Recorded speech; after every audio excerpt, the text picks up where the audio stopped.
it's abhyas. Abhyas means practice. Krishna is telling in Gita, only you attain siddhi by abhyas. Daily practice. Sadhana abhyas.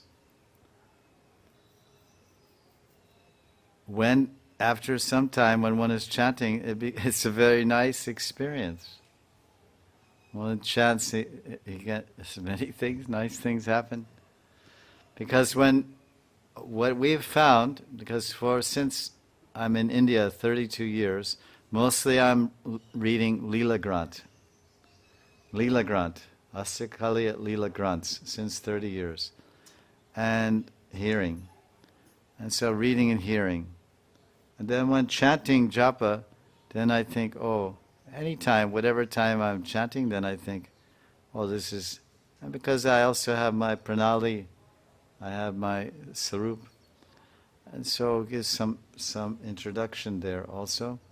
But even without that, before I had that, then you're chanting and you're thinking, this lila is there, and this is Kunjabanga lila, and you're chanting and you're thinking they're sleeping, and then the manjaris are looking and they're seeing them, and someone's fanning, and then I'm there fanning. So you project. You have to translate this in English, Hindi. Essence. So that on that, forget about Hare Krishna, hearing that chanting is going on very beautifully, nicely, but have entered the Leela through thought. Entering the Leela Pravesh is only at the level of Bhav and Prema. This is Asli Leela Pravesh. When we're Premi Bhakta, Siddha Mahatma. But now we're entering by thought. We're thinking of the Leela. We're seeing in our mind, and our thoughts are in our minds, and we're seeing.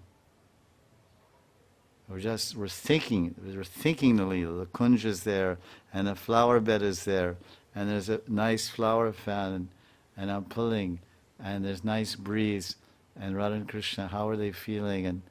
And so you enter there, because the whole goal of devotion, the whole goal of bhakti is to please the heart of Radharani and Krishna.